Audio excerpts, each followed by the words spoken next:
Suamiku terlalu percaya diri kalau aku tidak akan menceraikannya, meski sudah diselingkuhi berkali-kali.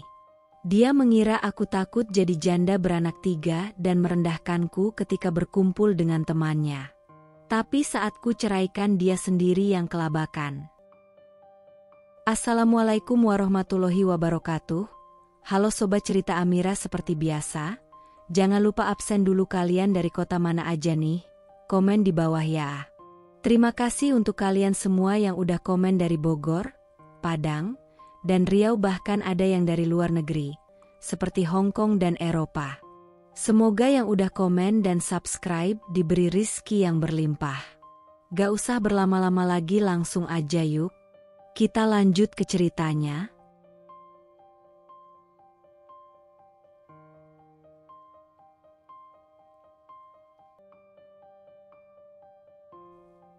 Aku, seorang ibu dari 3 anak, selalu berusaha menjadi istri yang baik. Setiap hari aku menyibukkan diri dengan rutinitas rumah tangga, memasak, membersihkan rumah, mengurus anak-anak, dan memastikan semuanya berjalan sempurna. Aku menaruh seluruh hidupku di dalam peran itu. Kupikir, dengan memberikan segalanya, aku bisa membangun keluarga yang bahagia. Kupikir, dengan menjadi istri yang setia, aku akan dihargai. Tapi ternyata, semua itu hanya angan-angan kosong. Suamiku, Reza, terlalu percaya diri. Terlalu yakin bahwa aku, wanita yang sudah memberinya 3 anak, takkan pernah berani melawan. Dia pikir aku terlalu lemah. Dia pikir aku terlalu takut untuk menjadi janda, terlalu takut menanggung beban membesarkan 3 anak sendirian. Dia pikir aku akan selalu bertahan, selalu menahan luka, selalu memaafkan tanpa bertanya. Di depan teman-temannya, dia mempermalukanku tanpa sedikit pun merasa bersalah. Dengan nada bercanda yang menusuk, dia sering menyindirku, menyebutku cuma ibu rumah tangga, seolah-olah pekerjaanku tidak ada artinya, seolah-olah aku hanya beban yang tak layak dihargai. Kadang, di tengah tawa mereka, dia berolok-olok, berkata bahwa tak ada pria lain yang mau melirikku selain dirinya. Kata-katanya menampar harga diriku, tapi aku hanya tersenyum pahit, menahan air mata yang sudah biasa menggenang di sudut mataku. Tapi aku bukan bodoh. Diam-diam aku tahu apa yang sebenarnya terjadi. Aku tahu Reza berselingkuh. Bukan sekali, bukan 2 kali, tapi berkali-kali. Aku menemukan jejak-jejak kebohongannya. Parfum asing di bajunya, pesan-pesan singkat yang menghilang begitu saja, telepon-telepon di tengah malam yang tak pernah dia akui. Semua itu seperti racun yang perlahan membunuh hatiku. Tapi aku diam. Aku menahan semua sakit itu sendirian. Aku telan semua penghinaan itu dalam sepi. Bukan karena aku tidak tahu, bukan karena aku tidak bisa melawan, tapi karena aku memikirkan anak-anak kami. Mereka terlalu kecil untuk memahami dunia yang kejam ini. Mereka terlalu polos untuk dihancurkan oleh ego orang dewasa. Aku bertahan, bukan karena aku lemah, tapi karena aku mencintai mereka lebih dari aku mencintai diriku sendiri. Malam itu hujan turun deras, membasahi bumi seolah langit ikut merasakan apa yang bergemuruh di dalam dadaku. Di luar jendela, suara petir menggelegar, mengguncang langit yang kelam. Suasana rumah kami terasa sunyi, mencekam, hanya dipecah oleh suara air hujan yang menetes dari atap. Reza pulang larut malam. Jaketnya basah kuyup, rambutnya meneteskan air, tapi langkahnya ringan, seolah tak memikul dosa apapun. Matanya bahkan berbinar, binar yang asing bagiku, binar yang tidak lagi kutemukan saat dia memandangku. Aku mengamati dari balik pintu dapur, dadaku berdegup kencang. Aku tahu, ada sesuatu yang disembunyikannya. Lagi. Entah bagaimana, instingku sebagai seorang istri, sebagai wanita yang terlalu sering dikhianati, langsung tahu. Tanpa berkata apa-apa, dia melemparkan jaket ke sofa dan berjalan menuju kamar mandi. Ponselnya tercecer begitu saja di meja ruang tamu. Terbuka. Tidak terkunci. Aku menatap benda kecil itu, bimbang. Aku tahu aku akan menemukan luka lagi di dalamnya. Tapi rasa sakit karena tidak tahu, lebih menyesakkan daripada luka itu sendiri. Tangan gemetar, aku meraih ponselnya. Dan di sanalah semuanya terhampar di depan mataku, tanpa ampun. Pesan-pesan itu, pesan-pesan mesra. Aku kangen banget sama pelukanmu, Mas. Kapan kita bisa ketemu lagi? Aku gak tahan nunggu lama. Malam ini rasanya kosong tanpa kamu. Aku butuh kamu. Air mataku mengaburkan layar ponsel. Tanganku bergetar hebat. Rasanya seperti dihantam ombak raksasa, berkali-kali, tanpa kesempatan menghirup napas. Aku terduduk di sofa, menekan mulutku dengan telapak tangan agar tidak terisak terlalu keras. Aku ingin marah. Aku ingin berteriak. Tapi yang keluar hanyalah suara parau, penuh luka. Beberapa menit kemudian, Reza keluar dari kamar mandi, mengeringkan rambutnya dengan handuk. Dia melihatku. Melihat ponselnya di tanganku. Melihat wajahku yang basah oleh air mata. Dan dengan santainya, dia mendengus. Ngapain pegang-pegang HP gue? Laras? Suaranya keras, penuh tuduhan, seolah akulah yang bersalah. Aku berdiri perlahan, seluruh tubuhku menggigil, menahan amarah, menahan patah hati yang menggunung. Aku menunjuk layar ponsel itu, menunjukkannya tepat ke wajahnya. Ini apa, Reza? Suaraku pecah, berat, penuh luka. Setelah semua yang aku korbankan, setelah semua kepercayaan yang aku berikan, kamu balas aku seperti ini lagi. Dia mendengus, melempar handuk ke kursi, lalu melipat tangan di dada dengan sikap acuh tak acuh. Ah, cuma iseng, Laras. Nggak usah baper, katanya, suaranya dingin, seolah-olah hatiku adalah benda mati yang bisa diinjak-injak kapan saja. Aku menatapnya tak percaya. Tangisku pecah, keras, mengoyak keheningan malam. Iseng? Aku setengah berteriak. Suara parauku memantul di dinding rumah yang dulu kami bangun bersama dengan cinta. Kamu sebut mengkhianati aku, mengkhianati anak-anak kita. Hanya iseng. Dia mengangkat bahu, tanpa sedikit pun rasa bersalah. Udah, capek gue dengar keluhan kamu. Gue kerja cari duit buat lo dan anak-anak, kurang apa lagi? Kata-katanya seperti tombak yang menusuk langsung ke jantungku. Aku menggenggam kuat ponsel itu, berusaha menguatkan diri, walau seluruh tubuhku seolah hendak rubuh. Kurang apa lagi? Aku mendekat, menatap matanya lurus, penuh kemarahan dan kekecewaan. Kurang apa lagi, Reza? Aku di rumah, mengurus anak-anakmu. Aku tidak pernah menuntut apa-apa. Aku bertahan di tengah semua penghinaan dan kebohonganmu. Aku bahkan bertahan untuk tetap percaya padamu, padahal aku tahu kamu sudah berkali-kali menusukku dari belakang. Dia hanya memalingkan muka, seolah tak mau mendengar. Aku terisak, suara tangisku membelah kesunyian. Lututku terasa lemas, tapi aku bertahan. Aku harus bertahan.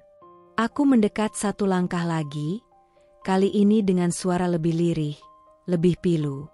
Aku ini istrimu, Reza, ibu dari anak-anakmu. Tapi kamu memperlakukanku seolah-olah aku tidak ada artinya. Kamu menginjak harga diriku, cintaku, pengorbananku, seolah semuanya tidak berarti apa-apa.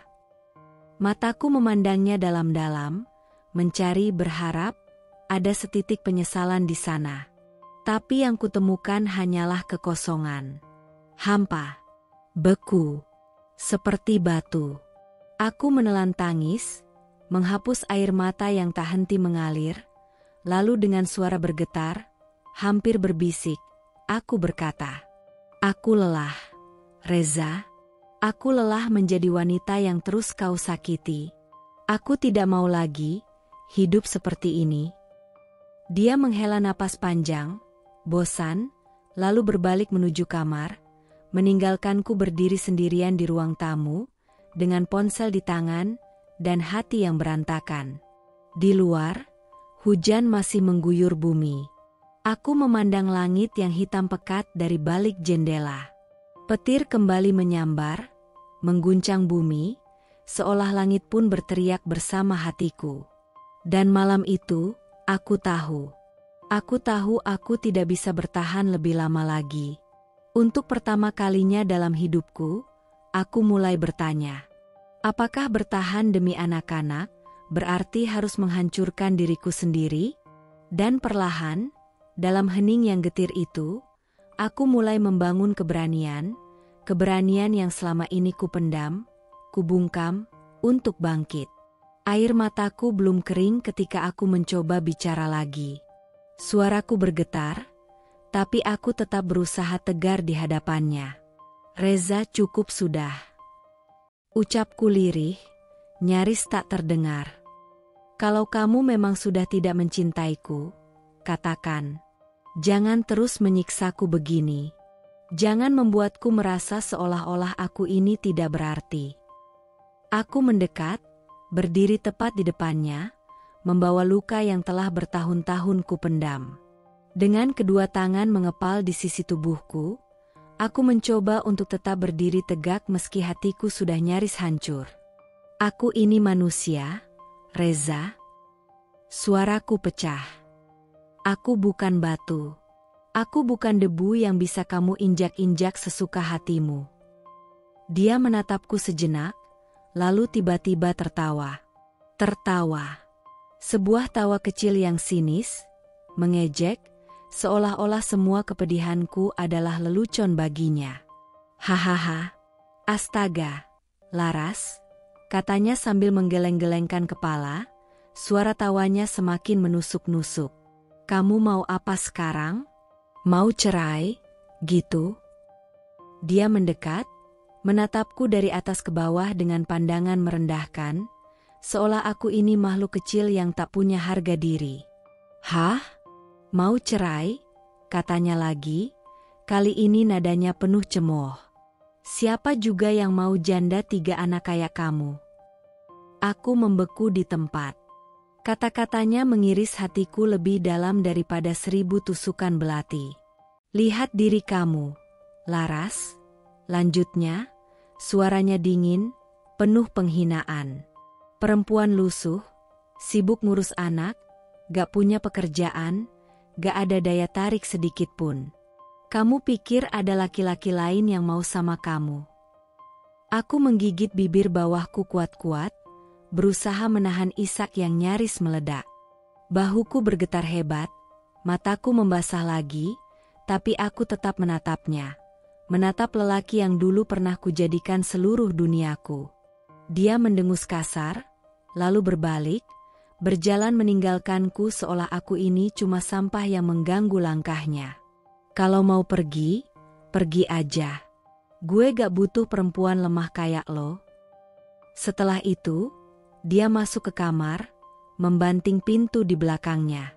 Suara dentuman pintu menggema di seluruh rumah, menggema juga di hatiku yang retak. Aku berdiri di ruang tamu, sendiri. Tubuhku gemetar hebat. Kata-katanya terus terngiang-ngiang di telingaku. "Janda 3 anak. Siapa yang mau sama kamu? Perempuan lusuh. Gak punya daya tarik." Aku menunduk, menatap kedua tangan yang dulu selalu sibuk menyiapkan hidup untuk keluargaku. Menatap kaki yang selalu berlari setiap pagi, mengurus rumah, anak-anak, keperluan Reza.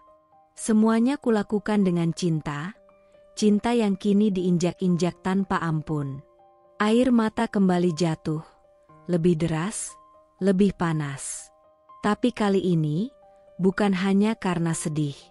Ada kemarahan di sana, ada harga diri yang perlahan bangkit, berjuang melawan rasa sakit yang menggerogoti. Aku memandang ke arah kamar tertutup itu dengan tatapan berbeda. Tatapan seorang wanita yang akhirnya sadar bahwa mencintai dirinya sendiri jauh lebih penting daripada bertahan di samping lelaki yang tidak tahu menghargai. Malam itu, di bawah suara hujan yang semakin menderu-deru, aku bersumpah dalam hati. Aku akan bangkit. Aku akan membuktikan bahwa aku bisa hidup tanpa dia. Bahwa aku lebih kuat daripada semua penghinaan yang dia lemparkan. Aku, Laras, bukan perempuan lemah. Aku adalah ibu. Aku adalah pejuang. Dan aku tidak akan membiarkan siapapun lagi merendahkanku. Hari itu, rumah kami ramai. Keluarga besar Reza berkumpul. Adik-adiknya, sepupu-sepupu, beberapa teman dekatnya. Suara tawa, obrolan, dan dentingan sendok garpu bercampur di udara. Aku menyiapkan semuanya dengan hati penuh debaran. Dari pagi, aku sibuk di dapur, memasak, menata meja, memastikan semuanya sempurna. Aku ingin membuat Reza bangga. Aku ingin mereka semua merasa nyaman di rumah kami.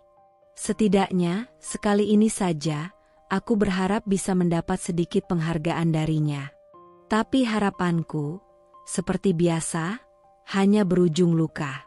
Saat semua orang sudah duduk dan makan bersama, Reza mengambil sendok dan mencicipi salah satu masakanku. Sebentar saja, lalu tiba-tiba dia tertawa keras. "Ya ampun, Laras," katanya dengan suara lantang, membuat semua orang menoleh ke arahnya. "Ini ayam bakar atau batu bata? Sih, keras banget." Orang-orang di sekitarnya ikut tertawa kecil. Sebagian mencoba menahan, sebagian lain berpura-pura tidak mendengar. Aku membeku di tempat, berdiri dengan tangan penuh noda saus, wajahku memanas. Belum selesai di situ. Reza menoleh ke teman-temannya sambil menunjuk ke arahku. "Pantes aja dia di rumah terus. Masa aja gak bisa, apalagi cari kerja. Mana dandan juga males. Tiap hari tampil kayak pembantu. Hahaha." Tawa lebih keras meledak di ruangan. Beberapa orang hanya bisa tersenyum kaku. Beberapa lagi menunduk, pura-pura sibuk dengan piring mereka. Aku menunduk dalam-dalam, menahan air mata yang sudah menggenang di pelupuk. Jantungku serasa diremas-remas. Aku ingin menghilang. Aku ingin berlari keluar rumah. Tapi kakiku terpaku di lantai, seolah menahan semua beban malu yang menghunjamku. Aku mencoba tersenyum. Sebuah senyuman kecil, kaku, yang lebih mirip luka yang dipaksa tersamar. "Maaf kalau masakannya kurang enak." Suaraku lirih, hampir tak terdengar. Tapi Reza malah tertawa lebih keras, merangkul pundak salah satu sepupunya, lalu berkata dengan suara keras, "Udah biasa, bro. Tiap hari makan rasa sabun juga udah imun gue." Hahaha. Tawa meledak lagi. Dan saat itu, aku tahu. Aku benar-benar sendirian di tengah keramaian ini. Sendirian. Dipermalukan di depan keluarga. Dilecehkan oleh suamiku sendiri. Aku mencengkeram ujung celemekku kuat-kuat, menahan air mata yang hampir tumpah. Tapi dari sudut mataku, aku bisa melihat anak-anak kami, 3 buah hatiku, duduk di pojok ruangan, memandangiku dengan mata kecil mereka yang polos, bingung, dan sedih. Mereka tahu. Mereka melihat. Dan itu lebih menyakitkan daripada semua hinaan Reza. Aku menghela napas panjang, menegakkan punggungku perlahan. Aku menghapus air mata diam-diam dengan punggung tangan. Lalu, dengan langkah perlahan, aku kembali ke dapur, membawa luka yang semakin membusuk di dalam dada. Di dapur, aku berdiri mematung. Sendirian. Suara tawa dari ruang tamu terdengar, seperti ejekan yang menggema di seluruh penjuru rumah. Aku menggenggam pinggiran meja, menarik napas panjang, menahan isak yang nyaris meledak. Dalam hati, aku berbisik pelan, penuh tekad. Suatu hari nanti, Reza, kamu akan melihat. Kamu akan menyesal sudah mempermalukanku seperti ini. Dan saat hari itu tiba, aku berjanji pada diriku sendiri. Aku akan berdiri di hadapannya, bukan lagi sebagai wanita yang dipermalukan, tapi sebagai wanita yang bangkit dari semua penghinaan. Aku akan membuktikan bahwa aku lebih dari cukup, bahwa aku pantas untuk dihargai. Tanpa dia. Hari itu sore mendung. Aku baru saja selesai membereskan ruang tamu, menyapu lantai, mengelap kaca-kaca jendela yang sudah berdebu. Aku tahu Reza tidak pernah benar-benar memperhatikan semua itu, tapi aku tetap melakukannya. Seolah-olah, dengan merapikan rumah, aku bisa sedikit memperbaiki yang berantakan di antara kami. Reza pulang dengan wajah masam. Tanpa salam, tanpa senyum. Seperti biasa, jaket kerjanya dilempar asal ke atas sofa yang baru saja kupel. Aku hanya memandanginya dari kejauhan, mencoba menahan keluh. Dia duduk, membuka ponselnya, lalu berkata dengan suara datar. Masak apa hari ini? Jangan makanan kemarin lagi, ya? Bosen. Aku menelan ludah, mencoba mengendalikan rasa sesak di dada. Dengan suara hati-hati, aku menjawab. Aku masak sup ayam, kesukaan kamu. Dia hanya mendengus, tak menanggapi. Beberapa menit berlalu dalam keheningan yang canggung. Aku duduk di seberang meja, melipat pakaian anak-anak. Tiba-tiba, tanpa alasan jelas, Reza bersuara keras. Suaranya menyentak. Kalau lo udah ngerasa gak tahan hidup begini, ya keluar aja, Laras. Aku membeku. Mataku perlahan mengangkat menatapnya. Dia tersenyum miring, senyuman sinis yang sudah mulai akrab di mataku, seolah-olah apa yang dia katakan itu hanya lelucon. Santai, bercanda doang, tambahnya, sambil mengetik sesuatu di ponselnya, tanpa menatapku. Tapi aku tahu itu bukan bercanda. Bukan sekali, bukan dua kali. Sudah berkali-kali dia mengucapkan kalimat itu, kalimat yang terdengar ringan di bibirnya, tapi menghantam seperti badai di hatiku. Rumah ini gue yang beli, Laras, katanya lagi, dengan nada enteng tapi mengiris. Kalau lo gak suka, ya keluar aja. Gak ada yang nahan. Aku menggenggam kuat kain lipatan di tanganku. Tanganku gemetar. Wajahku panas, tapi aku tetap berusaha tenang. Aku ingin bertanya, bagaimana bisa dia dengan begitu mudah mengusirku dari rumah ini? Rumah yang kerap kali aku bersihkan. Rumah tempat aku mengandung, melahirkan, membesarkan anak-anak kami dengan seluruh hidupku. Aku ingin berteriak, aku ingin berontak, tapi suara itu tercekat di tenggorokanku. Aku mengangkat kepala perlahan, berusaha mencari matanya, mencari secuil rasa peduli di sana. Tapi yang kutemukan hanya sorot dingin, acuh, seolah aku ini tidak lebih dari beban baginya. Dengan suara gemetar, aku berbisik. Aku juga punya hak di rumah ini, Reza. Ini rumah kita. Rumah anak-anak kita. Dia tertawa kecil, mengejek. Hahaha, hak apa? Lo gak kerja, Laras. Lo cuma numpang hidup di sini. Tawa kecil itu menggema, lebih memekakan daripada suara petir di luar jendela. Aku menunduk, menahan air mata yang mulai menggenang. Tidak, aku tidak boleh menangis di depannya. Tidak lagi. Aku menghirup napas dalam-dalam, menguatkan diriku yang hampir roboh. Dalam hati aku berkata, suatu hari, Reza, Aku akan pergi. Bukan karena kau usir. Tapi karena aku memilih untuk tidak lagi dihina. Dan saat aku pergi nanti, aku akan membawa semua harga diriku yang tersisa, semua cinta yang kupunya, bukan untukmu, tapi untuk anak-anak dan untuk diriku sendiri. Karena aku tahu, aku pantas untuk bahagia. Aku pantas untuk dihargai. Sejak semalam aku sulit tidur. Ada debar-debar cemas yang bergemuruh dalam dadaku. Setiap jarum jam berdetik, aku memandanginya, berharap saat pagi datang, ada sesuatu yang berbeda.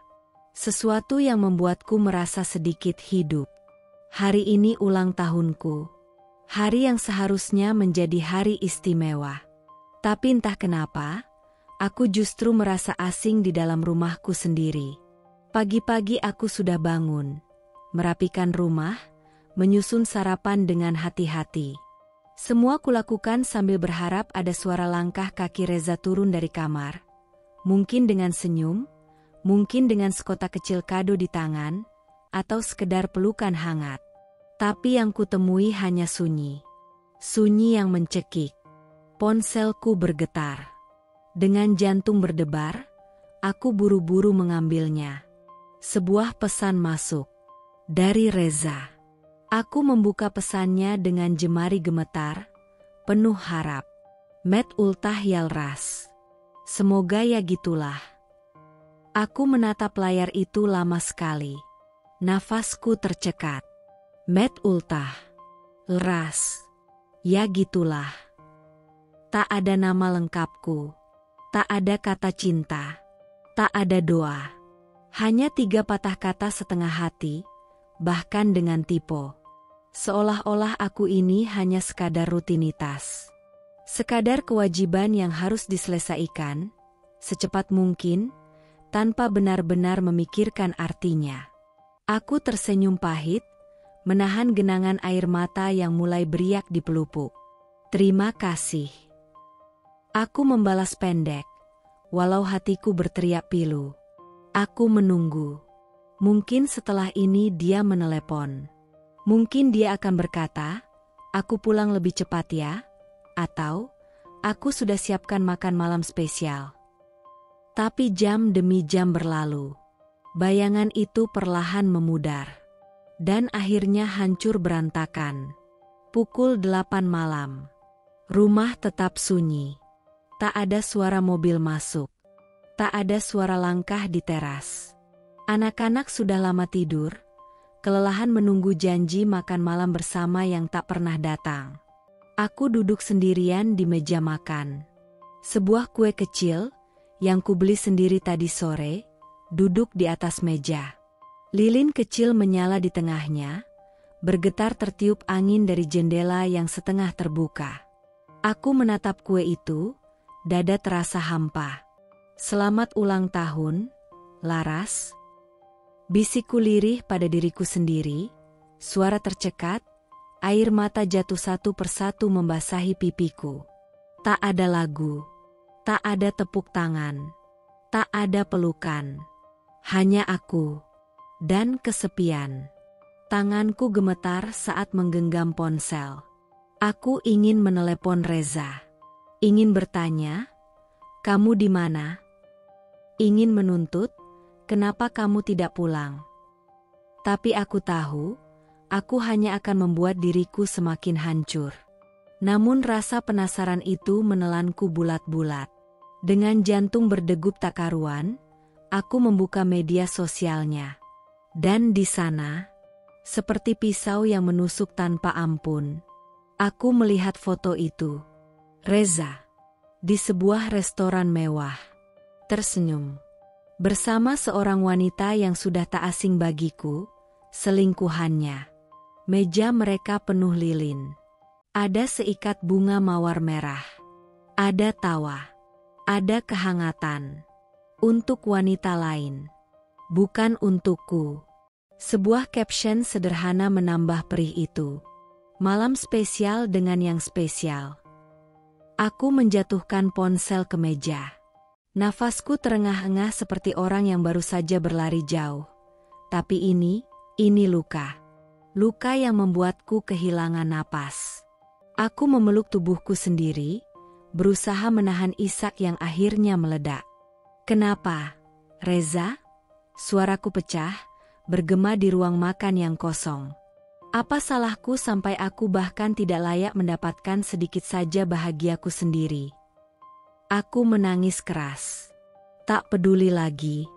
Semua luka, semua kecewa yang selama ini kutahan, meledak malam itu. Aku menunduk, menatap lilin kecil di atas kue.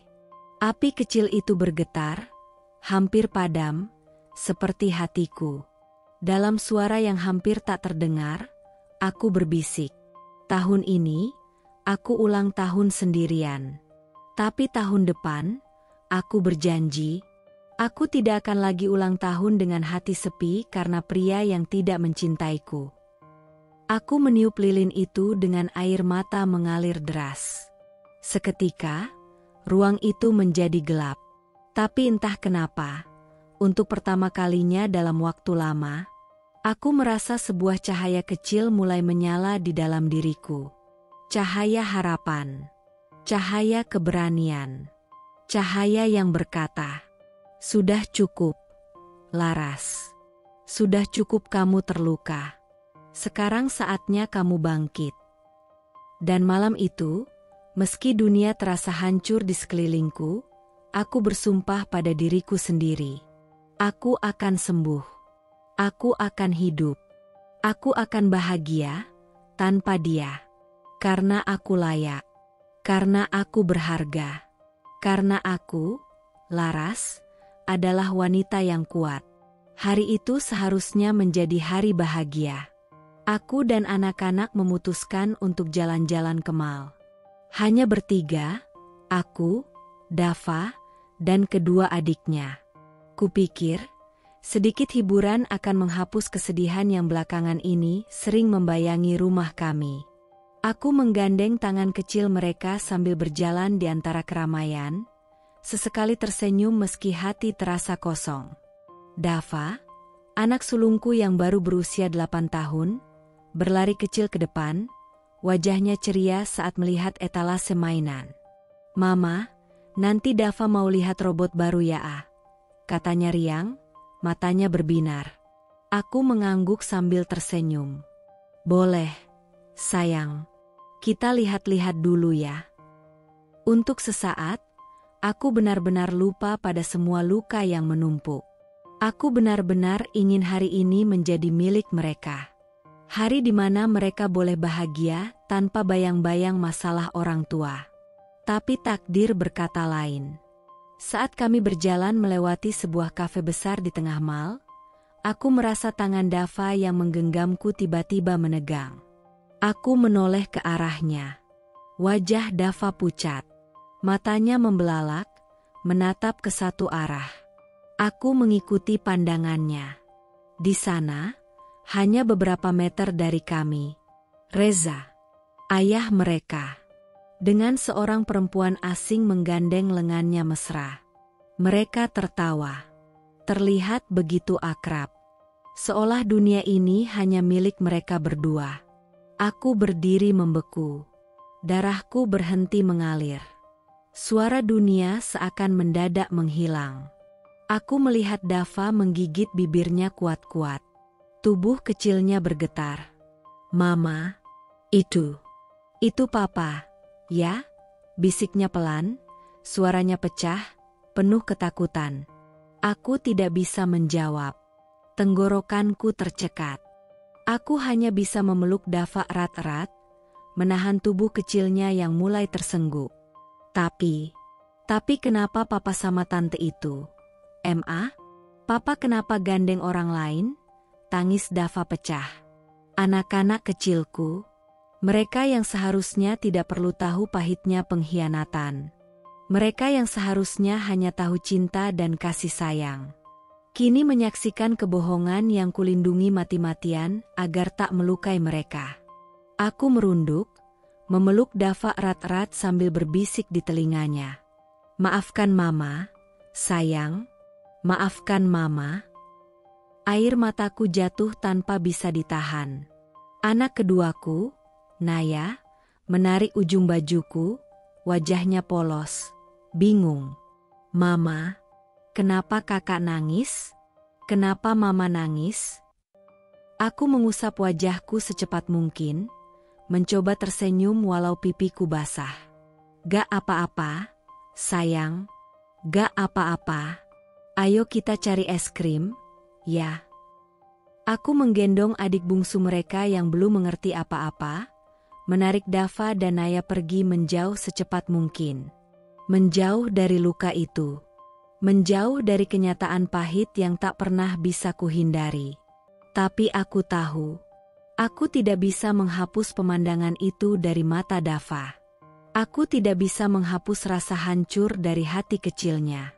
Malamnya, setelah semua anak tidur, aku duduk di tepi ranjang Dava. Melihat wajah kecil itu yang masih sesekali terisak dalam tidur. Aku membelai rambutnya perlahan, berbisik.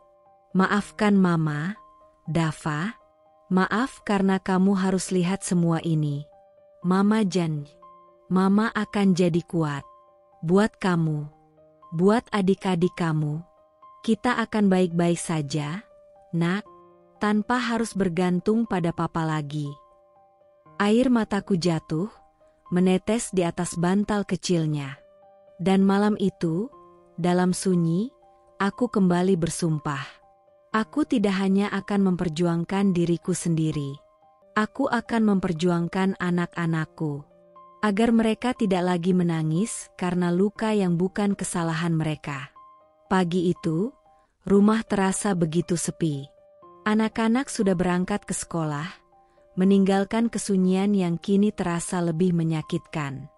Aku duduk di meja makan, menatap cangkir kopi yang tak tersentuh. Setiap hari terasa seperti rutinitas yang sama, seolah tak ada perubahan. Aku masih berusaha memendam rasa sakit yang terus-menerus menusuk. Mencoba bertahan, meski semua itu sudah melampaui batas kesabaranku. Reza belum pulang semalam. Sekali lagi, kehilangannya semakin menjadi-jadi. Tapi aku tahu, ada satu hal yang pasti, dia akan kembali. Entah hanya untuk tidur semalam, entah hanya untuk menuntaskan kewajibannya, entah hanya untuk tetap menjadi suami yang terikat oleh status, bukan hati. Pintu depan terbuka dengan suara berderit. Reza masuk dengan langkah malas, seperti biasa. Aku mengangkat wajah, mencoba tetap tenang, meski semua perasaan itu begitu sulit dibendung. "Kamu kemana aja semalam?" tanyaku. Suaraku terdengar lebih tenang daripada yang kurasakan. Reza menanggapi dengan sikap acuh tak acuh. Dia membuka jaketnya, meletakkannya sembarangan di kursi. "Ada urusan." "Jangan tanya-tanya," jawabnya, tanpa menatapku. Hatiku mulai panas, tetapi aku menahannya. Aku sudah terlalu lama menahan rasa sakit ini sendirian. "Reza, kita harus bicara," kataku, kali ini lebih tegas. "Kita tidak bisa terus begini. Kamu harus memilih. Aku atau wanita itu." Dia berhenti, sejenak menatapku dengan tatapan yang lebih tajam dari yang pernah kulihat. Seolah-olah dia tidak merasa bersalah sedikit pun. Lalu, tanpa ampun, dia melontarkan kalimat yang membuat jantungku berhenti sejenak. "Ibu kalian tuh gak bakal berani cerai, Laras," kata Reza, suaranya sengaja dipenuhi nada kasar. "Dia butuh aku. Tanpa aku, dia gak akan bisa apa-apa. Apa yang bisa dia lakukan dengan 3 anak? Dia takut jadi janda, takut hidup sendiri." Aku merasa seolah-olah seluruh dunia hancur seketika. Kata-kata itu seperti cambukan yang menghantamku tanpa ampun. Takut menjadi janda? Takut hidup sendiri? Dia pikir aku hanya akan berdiam diri menunggu dia kembali setiap kali dia pergi? "Jadi, kamu pikir aku akan terus bertahan dengan perlakuanmu ini?" tanyaku, suaraku bergetar meski aku berusaha keras untuk tetap tenang. Kamu salah, Reza. Aku bukan wanita yang takut. Aku hanya berjuang untuk keluarga ini. Aku bertahan untuk anak-anak kita. Tapi jika kamu terus-menerus menghinaku, jika kamu terus menghancurkan hati ini, aku tidak akan bisa bertahan selamanya. Reza mendengus dan mendekat, seolah-olah ingin menambah luka. Dia berdiri di depanku, memandangku dengan sinis. Kamu pikir kamu bisa hidup tanpa aku? Jangan terlalu berharap. Siapa yang mau wanita seperti kamu? Punya 3 anak, tinggal di rumah ini. Siapa yang mau sama kamu selain aku? Hah? Dia tertawa dengan nada merendahkan. Hatiku serasa dihancurkan, kata-katanya seperti pisau yang tajam, menusuk ke dalam. Aku menatapnya dengan mata yang mulai berkaca-kaca, tetapi aku berusaha keras untuk tetap berdiri tegak. Aku tidak perlu orang yang merendahkan aku untuk bertahan hidup.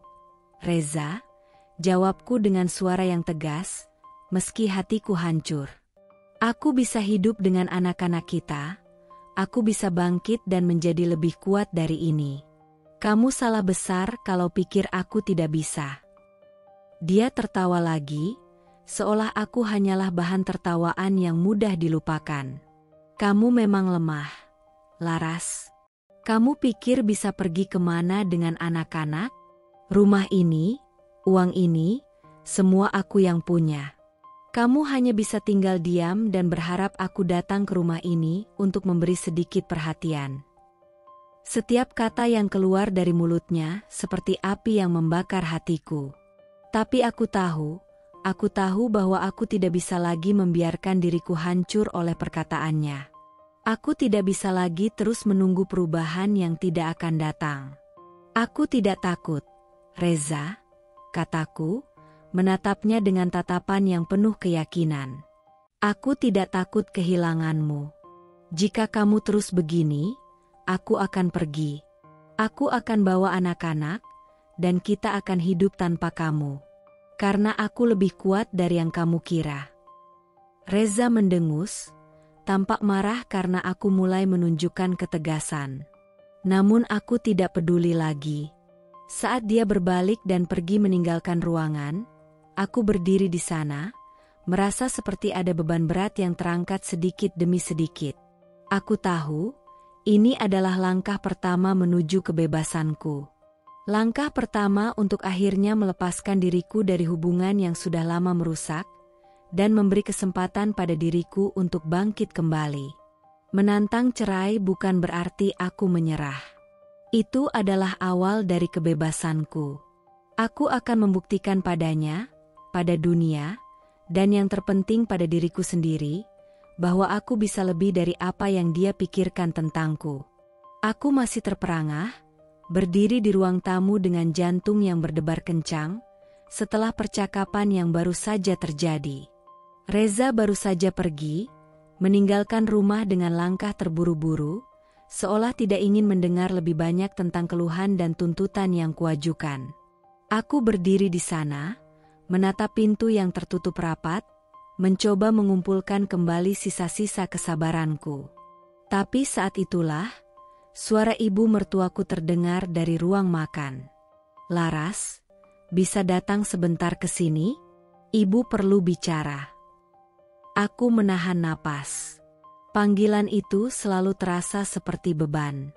Ibu mertuaku selalu ada dengan sikap yang penuh penilaian. Tak pernah ada pengertian, tak pernah ada kasih sayang. Dia selalu menganggapku tidak cukup baik, tidak cukup sempurna. Aku tahu, dia selalu memihak Reza. Seolah-olah aku yang salah dalam segala hal. Aku melangkah ke ruang makan dengan hati yang berdebar. Ibu mertuaku duduk di kursi, matanya menatapku tajam, seolah sedang menunggu alasan untuk menghakimi. Laras, kamu itu kenapa sih? Kenapa bisa begini? Kata ibu mertuaku dengan suara tinggi, seolah-olah aku adalah orang yang paling buruk di dunia ini. Aku terdiam. Terlalu sering aku merasakan seperti ini. Dihujat, disalahkan tanpa henti. Tapi kali ini, aku tidak bisa tinggal diam. Aku mengangkat kepala, menatapnya dengan tatapan yang penuh kesabaran meski hati terasa sekarat. Ibu, aku tidak tahu harus mulai dari mana, tapi Reza sudah lama berubah. Dia sudah tidak lagi seperti suami yang dulu aku kenal. Aku hanya meminta dia untuk berubah, untuk memperbaiki sikapnya. Ibu mertuaku menyela, tidak memberi kesempatan untukku berbicara lebih lanjut. Kamu itu yang harusnya berubah, Laras? Serunya, suaranya tinggi. Suami itu butuh perhatian. Kalau suami selingkuh, itu salah istri. Kamu gak pernah lihat bagaimana Reza itu bekerja keras. Bagaimana dia berusaha mencari nafkah. Kamu pikir dia gak capek? Kamu malah sibuk dengan urusan rumah tangga dan anak-anak. Lupa sama suami.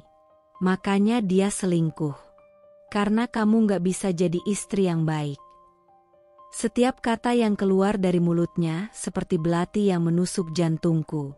Aku merasa seolah-olah dunia runtuh di depan mataku. Ibu mertuaku, wanita yang seharusnya mengerti dan mendukungku, malah membela anaknya, menyalahkanku, menyebutku sebagai penyebab semua ini. Ibu, tidak. Itu bukan salahku. Suaraku hampir pecah, tetapi aku menahannya. Reza bukan anak kecil. Dia punya tanggung jawab, dia harus bisa menjaga keluarganya. Aku tidak bisa terus-menerus dipersalahkan. Tapi ibu mertuaku tidak peduli. Dia terus melanjutkan hujatannya, seolah-olah aku ini hanya beban.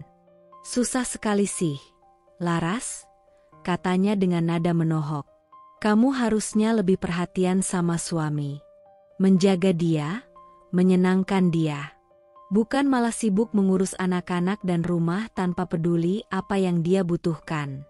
Kalau kamu bisa seperti itu, mungkin Reza nggak akan selingkuh. Aku merasa seperti tubuhku tersungkur.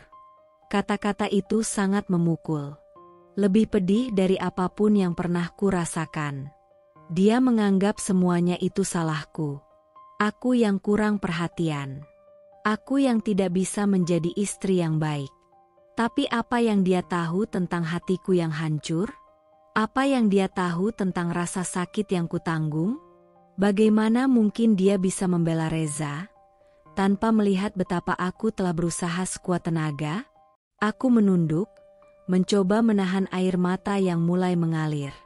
Aku ingin berteriak, ingin mengatakan bahwa aku sudah cukup berusaha. Tapi lidahku keluh.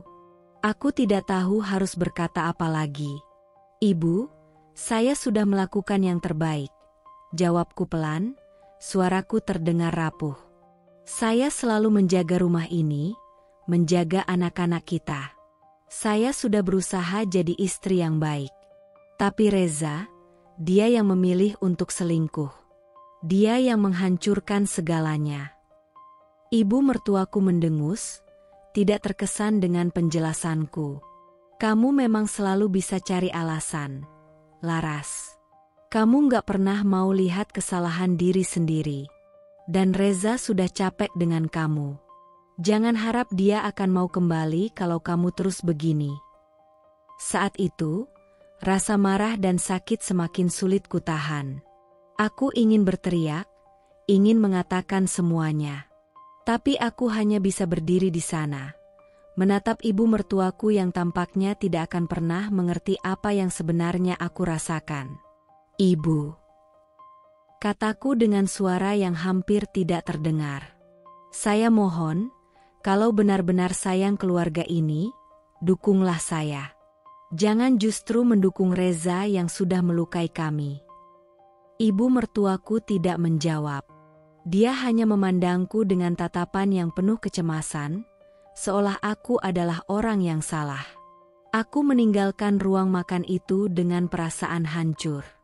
Ibu mertuaku, yang seharusnya menjadi sandaran, malah menjadi salah satu orang yang mengkritikku. Tapi aku tahu, ini adalah bagian dari perjalanan yang harus kutempuh. Aku tidak akan pernah berhenti berjuang untuk diriku sendiri dan untuk anak-anak kami. Aku duduk di ruang makan, menatap piring kosong yang baru saja aku bersihkan setelah makan malam. Anak-anak sudah tidur lebih awal malam ini, lelah setelah seharian penuh bermain. Aku merasa sedikit lega. Setidaknya, mereka tidur dengan tenang. Tetapi di dalam hatiku, masih ada kekosongan yang tak pernah terisi, sebuah luka yang semakin dalam seiring berjalannya waktu. Reza datang, melangkah masuk ruang makan dengan langkah yang tidak biasa. Ada sesuatu dalam tatapannya malam itu, seolah ada rencana yang sedang dipersiapkan. Aku menatapnya, sudah tahu bahwa suasana ini tidak akan berlangsung tenang. "Laras," katanya dengan nada yang agak santai, namun ada ketegangan di dalam suaranya, "aku mau bicara soal yang tadi pagi." Aku mengerutkan kening, mencoba memahami apa maksudnya. "Soal apa?" jawabku, berusaha menenangkan diri. "Kamu baru pulang, sudah ingin mulai lagi." Reza mendekat, senyum sinis tergurat di wajahnya. Aku bisa merasakan ketegangan meningkat, tapi aku berusaha untuk tetap sabar. Aku sudah lelah dengan pertengkaran yang tiada habisnya. "Iya, soal kamu yang marah-marah itu," kata Reza, mengangkat alisnya. "Jadi, menurut kamu, itu semua salah aku, kan? Padahal kamu yang gak bisa menahan emosi." Aku merasa darahku mulai mendidih. Aku tahu apa yang sedang ia coba lakukan. Reza sedang berusaha memancingku, membuatku kehilangan kendali agar dia bisa kembali menyalahkanku. Dan malam itu, dia berhasil. "Kamu yang selalu menyalahkan aku." Aku meledak, suaraku tak lagi bisa kutahan. "Kamu yang selingkuh, Reza. Kamu yang menghancurkan semuanya. Jangan coba-coba seolah-olah aku yang salah." Mataku panas, tubuhku bergetar karena marah. Aku bisa merasakan napasku yang terengah-engah, amarahku semakin sulit dikendalikan. Tapi pada saat itulah, aku melihatnya. Reza diam-diam mengeluarkan ponselnya dari saku jaketnya. Dengan gerakan yang sangat cepat, ia mengarahkan kamera ponselnya ke arahku. Aku terkejut, tapi sudah terlambat. Sebelum aku bisa berkata apa-apa, Reza sudah menurunkan ponselnya dan mengangkat wajahnya ke arahku. Matanya penuh dengan tatapan tajam yang sudah biasa kulihat, penuh perhitungan. "Lihat, Laras," katanya dengan suara datar, seolah sedang menganalisis. "Kamu baru saja menunjukkan betapa emosionalnya kamu. Ini bukan pertama kali, kan?" Aku membeku. Aku tahu apa yang dia maksud. Dia sudah memotretku, tangkapan gambar yang akan digunakan untuk menyudutkanku lebih jauh. Dia ingin menunjukkan pada semua orang bahwa aku yang tidak bisa mengontrol diri, bahwa aku adalah istri yang terlalu emosional dan tidak stabil. Aku mengumpulkan kekuatan untuk menatapnya, tetapi ada ketakutan yang menyelinap di dalam hatiku. "Apa maksudmu, Reza?" Aku bertanya dengan suara yang lebih rendah, meski masih ada gemuruh amarah di dalam dada. "Kamu pikir foto itu bisa membuat aku takut? Kamu pikir ini cara yang benar untuk menyelesaikan masalah kita?" Reza tersenyum tipis, tetapi senyum itu seperti taring yang menonjol. Dia menatapku dengan kepercayaan diri yang begitu besar, seolah dia memiliki kendali penuh atas segala hal. "Aku tidak perlu bilang apa-apa, Laras. Foto ini sudah cukup," kata Reza sambil melihat layar ponselnya. "Aku bisa kirimkan foto ini ke orang lain dan bilang kalau kamu yang sudah mulai berbuat marah tanpa alasan. Kamu akan terlihat seperti orang yang kehilangan kontrol. Semua orang akan berpikir aku yang benar." Aku menahan napas. Aku merasa terpojok, seolah aku tak punya pilihan lain. Tapi aku tidak bisa menyerah begitu saja. "Kamu tidak akan bisa begitu saja memanipulasi semuanya, Reza, kataku dengan suara yang semakin bergetar. Kamu pikir aku akan diam? Kamu pikir aku akan membiarkanmu mengatur hidupku dengan cara itu?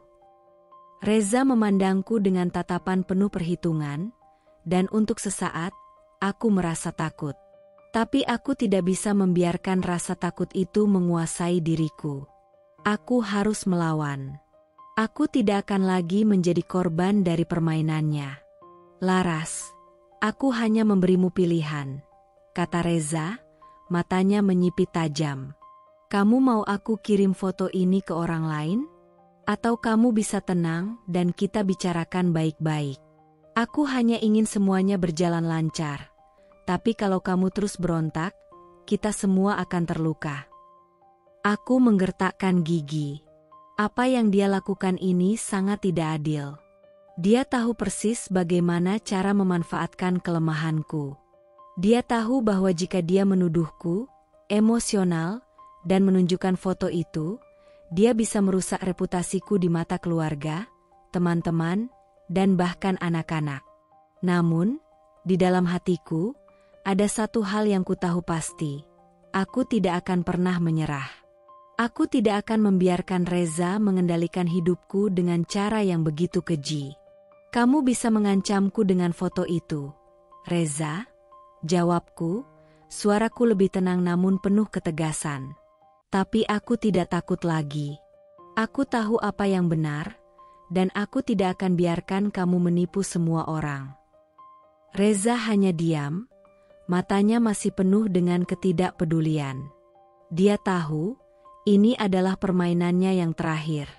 Tapi aku juga tahu, ini adalah awal dari perjuanganku untuk membebaskan diri dari segala pengendalian dan kebohongan yang telah dia ciptakan.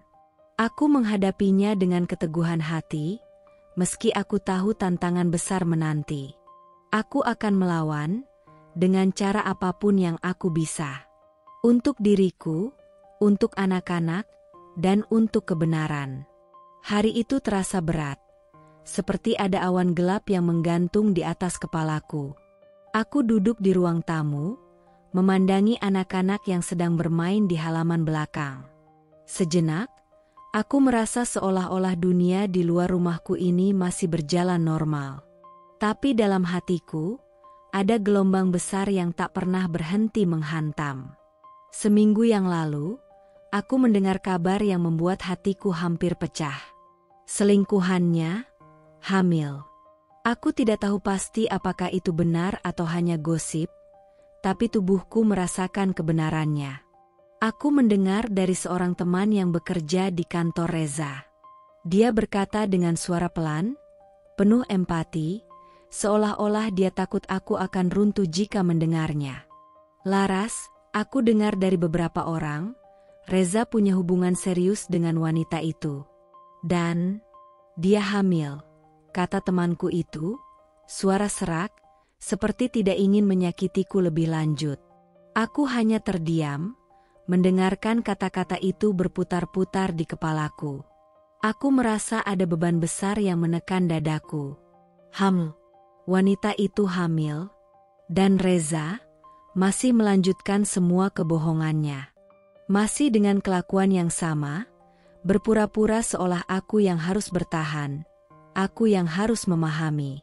Keesokan harinya, Reza datang ke rumah dengan senyum yang seolah-olah tidak ada yang berubah.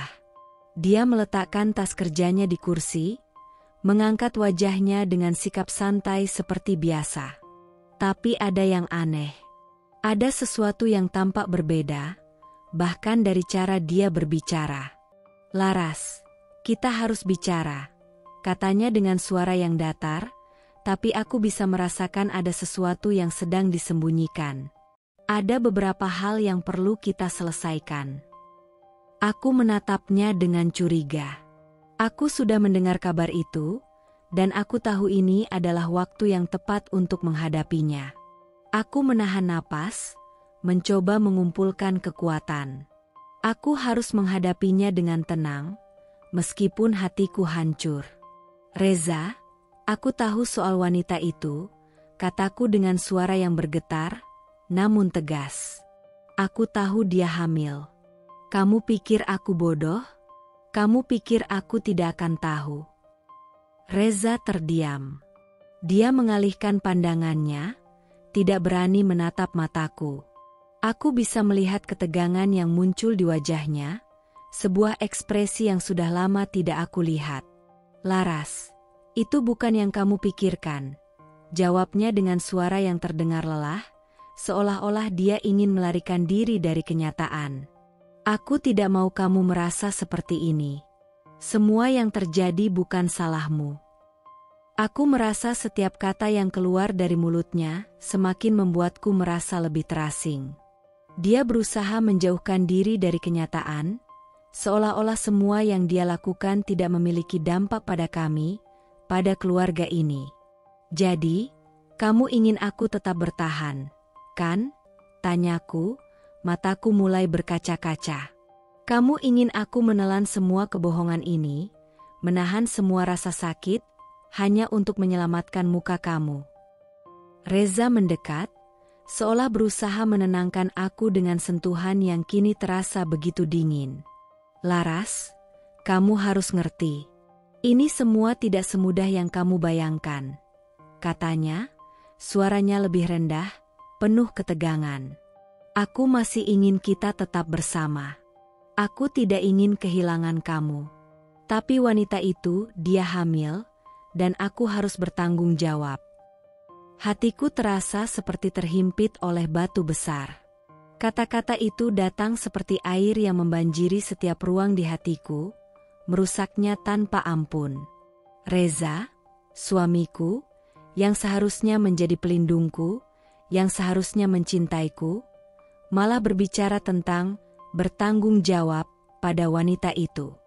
Dan aku hanya ada di sini, berusaha bertahan dengan rasa sakit yang semakin dalam. Kamu pikir aku harus menerima ini, Reza? Kamu pikir aku akan memaafkan kamu begitu saja? Tanyaku, mataku penuh dengan luka yang tak terucapkan.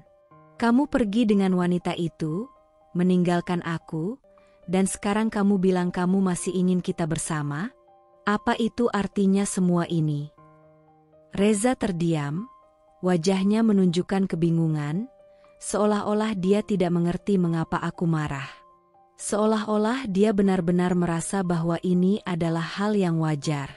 Aku bisa merasakan nafasnya yang terengah-engah, berusaha mencari cara untuk membuatku tenang. Aku tidak minta kamu memaafkan aku, Laras, katanya dengan suara serak. Aku hanya ingin kamu tahu bahwa aku tidak ingin menghancurkan keluarga ini. Aku butuh kamu di sisi aku. Aku terdiam, menatapnya dengan mata yang penuh air mata. Aku merasa begitu terhianati, begitu kecewa. Reza berbicara tentang tanggung jawab, tetapi dia tidak pernah berbicara tentang cinta, tentang komitmen. Bagaimana bisa dia menganggap aku bisa menerima kenyataan bahwa ada wanita lain yang kini hamil dengan anaknya? Aku tidak tahu apa yang harus aku lakukan. Kataku pelan, suaraku penuh kesedihan. Tapi aku tahu satu hal, Reza. Aku tidak bisa terus begini. Aku tidak bisa terus menerima perasaan yang hancur ini. Aku tidak bisa menjadi wanita yang selalu kamu mainkan. Reza terdiam, tidak berkata apa-apa. Aku tahu, dia tidak akan pernah mengerti seberapa dalam luka yang ia buat. Dia masih berpikir bahwa aku harus bertahan, meski hatiku hancur berkeping-keping. Dan malam itu, aku tahu, aku tidak akan bisa terus hidup dalam kebohongan dan pengkhianatan. Aku harus mulai mengambil langkah untuk melepaskan diriku dari semua ini. Untuk diri aku sendiri. Untuk anak-anak. Sejak hari itu, ada jarak yang semakin lebar antara kami. Reza mulai tidur di kamar terpisah. Dan setiap malam, aku merasakan ketidaknyamanan yang semakin nyata. Dulu, kami tidur bersama, meski dalam diam, tapi masih ada ikatan yang bisa kurasakan. Sekarang, kamar kami terasa seperti dua dunia yang berbeda. Di antara ruang tidur yang terpisah, aku merasakan kehadiran Reza semakin jauh. Seakan dia membangun dinding yang tak terlihat, memisahkan kami dengan segala kebisuan yang semakin mencekam. Pagi itu, aku bangun lebih awal, seperti biasa, menyiapkan sarapan untuk anak-anak. Aku mendengar pintu kamar Reza terbuka, langkah kaki yang tidak terburu-buru, tidak seperti dulu. Dia keluar dengan wajah datar, tidak ada senyum, tidak ada kata selamat pagi. Hanya ada tatapan kosong yang membuatku merasa seperti asing. Dia berjalan melewatiku, tidak memberikan salam, tidak peduli dengan apa yang kulakukan.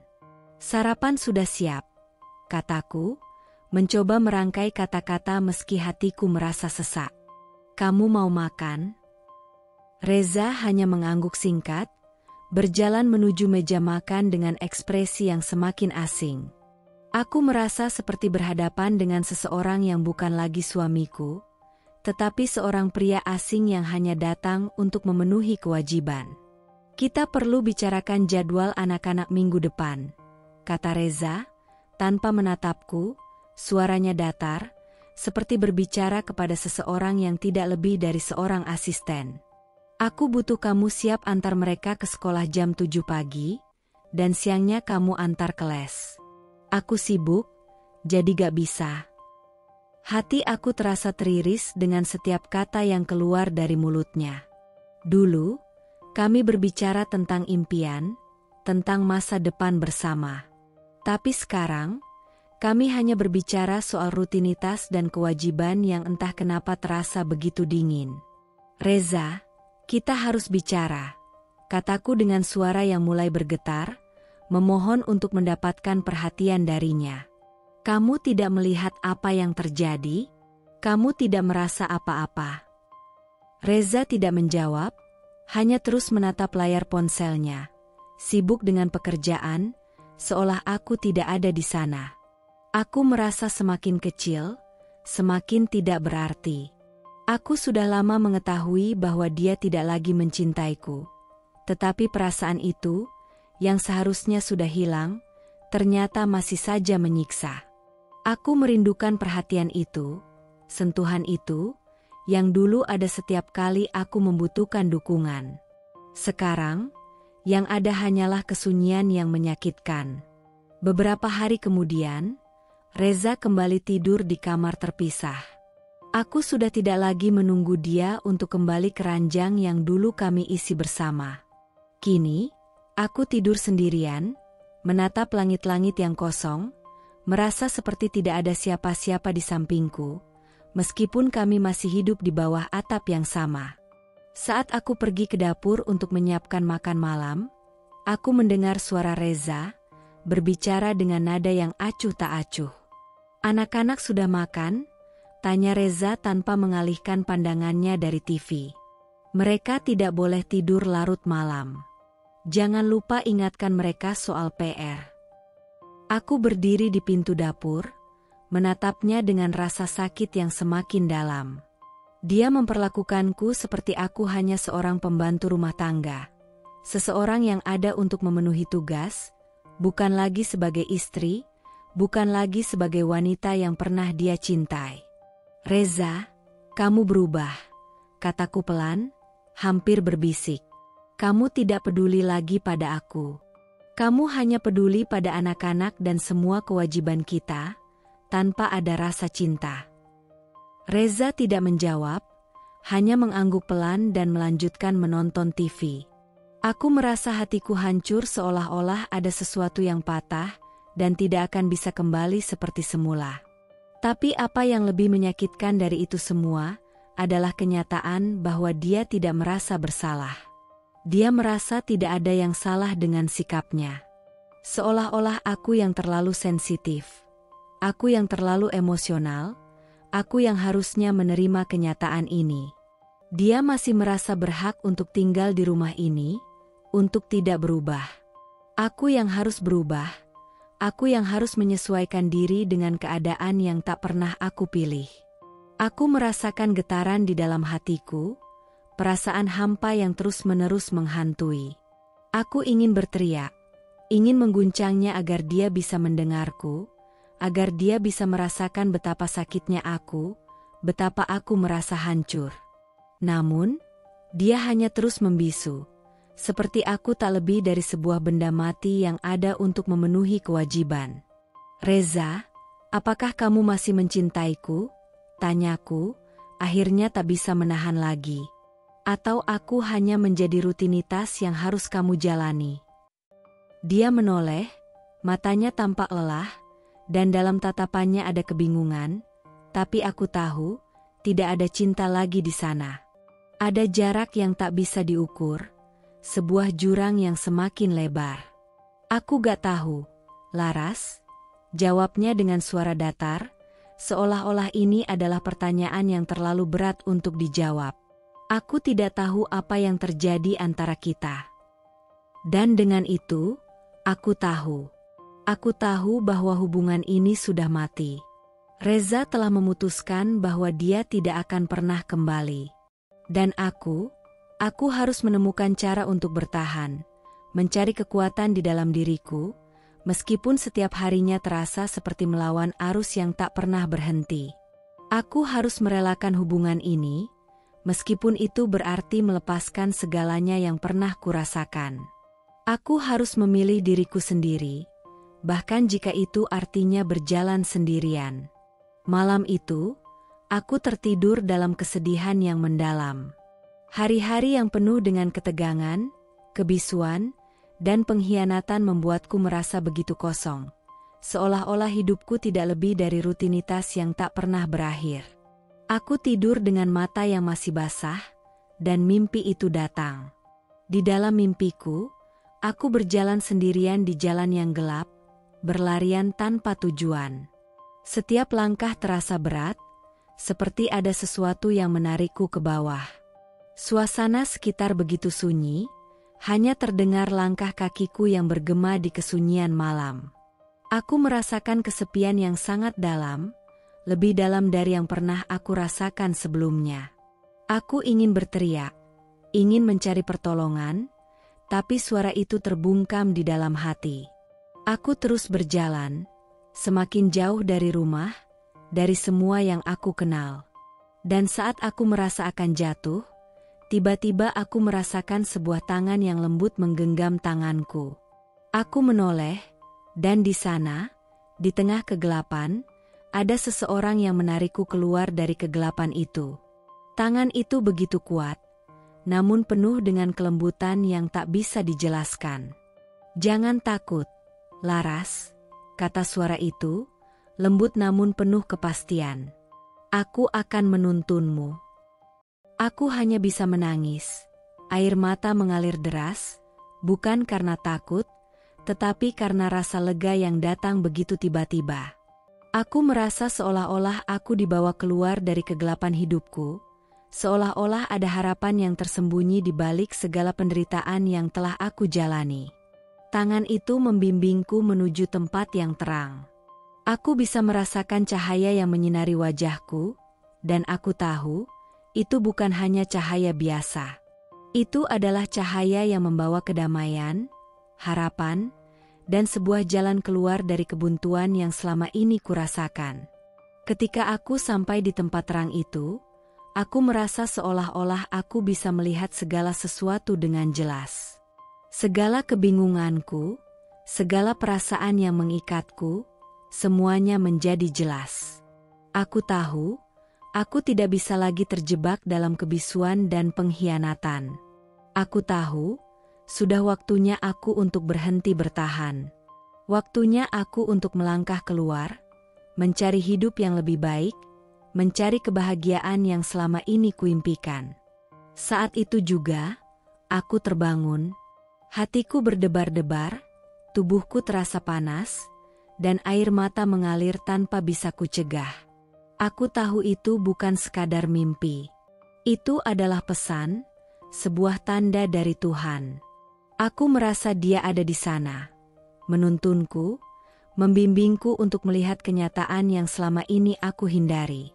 Aku bangkit dari tempat tidur, berjalan menuju jendela, menatap malam yang masih gelap. Aku tidak tahu apa yang akan terjadi selanjutnya, Tapi satu hal yang pasti, aku tidak bisa terus begini. Aku tidak bisa lagi hidup dalam bayang-bayang kesakitan dan kehinaan. Aku harus pergi. Aku harus menghormati diriku sendiri, menghargai harga diriku yang telah lama hilang. Aku berjanji pada diriku sendiri, berjanji pada Tuhan, bahwa aku akan keluar dari kegelapan ini, mencari cahaya yang pantas untukku. Aku harus pergi, bisikku pelan, dengan suara yang penuh tekad. Demi harga diriku, demi kebahagiaanku. Saat itu, aku merasa seperti ada kekuatan besar yang mengalir dalam diriku. Aku tahu ini bukan hanya soal meninggalkan Reza, tetapi tentang melepaskan segala beban yang telah lama mengekang jiwaku. Aku berhak untuk hidup bahagia. Aku berhak untuk mencintai diriku sendiri. Dan kini, aku tahu langkah pertama yang harus aku ambil. Sejak malam itu, setelah aku menerima tanda yang jelas dari Tuhan, aku merasa ada sesuatu yang berubah dalam diriku. Aku tidak bisa lagi menjadi laras yang diam dan mengalah. Aku tidak bisa terus hidup dalam kebohongan dan ketidakpastian. Aku harus bergerak. Tapi kali ini, aku akan melakukannya dengan cara yang berbeda. Aku tidak akan membiarkan Reza atau siapapun meremehkanku lagi. Hari-hari berikutnya, aku mulai lebih waspada. Aku tahu bahwa untuk bisa keluar dari cengkeraman Reza, aku harus memiliki bukti yang jelas. Bukti yang tak bisa dia bantah. Aku tidak akan menyerah begitu saja, tidak dengan segala pengkhianatan yang sudah dia lakukan. Aku harus memastikan bahwa aku punya hak untuk menuntut keadilan, bahkan jika itu berarti harus bermain dengan cara yang berbeda. Setiap kali Reza meninggalkan rumah, aku mulai menyelidiki ponselnya. Awalnya, aku hanya mencari pesan-pesan biasa, percakapan sepele yang mungkin bisa memberiku petunjuk. Tapi lama-kelamaan, aku mulai menemukan sesuatu yang lebih besar. Pesan-pesan antara Reza dan wanita itu, aku tak tahu nama mereka, tetapi aku bisa membaca kebohongan-kebohongan yang terekam dalam chat-chat itu. Aku menyadari bahwa dia sudah terlalu lama menganggap aku bodoh, menganggap aku tidak tahu apa yang sebenarnya terjadi. Suatu malam, ketika Reza sedang tidur dan ponselnya tergeletak di meja samping tempat tidur, aku memberanikan diri untuk memeriksa lebih jauh. Tanganku sedikit gemetar, tapi aku tahu aku harus melakukannya. Aku membuka chat yang sudah aku curigai, dan di sana, terdapat percakapan mesra yang tak terhitung jumlahnya antara Reza dan wanita itu. Setiap kata, setiap kalimat yang mereka tukarkan seperti duri yang menusuk ke hatiku. Aku rindu kamu, Reza. Aku gak tahan kalau gak ketemu, tulis wanita itu, dengan emotikon ciuman yang tak pernah salah menandakan perasaan mereka. Iya, aku juga. Gak sabar ketemu lagi malam ini, jawab Reza, seolah-olah tidak ada yang salah. Aku membekukan diri, membaca pesan itu berulang kali. Ada perasaan yang sulit dijelaskan. Marah, terluka, tapi di sisi lain, ada keteguhan yang mulai tumbuh. Aku tahu aku tidak bisa hanya menangis dan menunggu. Aku harus berani melangkah. Aku segera mengambil screenshot pesan itu dan menyimpannya di ponselku. Aku tahu ini mungkin akan berguna suatu saat nanti. Seiring berjalannya waktu, aku semakin tekun mengumpulkan bukti-bukti lain. Aku mulai menghubungi beberapa teman Reza yang aku kenal cukup baik. Mereka tahu lebih banyak tentang perselingkuhan ini, bahkan beberapa dari mereka terlibat dalam kebohongan Reza. Aku mengumpulkan pengakuan dari mereka, satu persatu, meskipun tidak mudah. Mereka takut pada Reza, takut pada apa yang akan terjadi jika mereka mengungkapkan semuanya.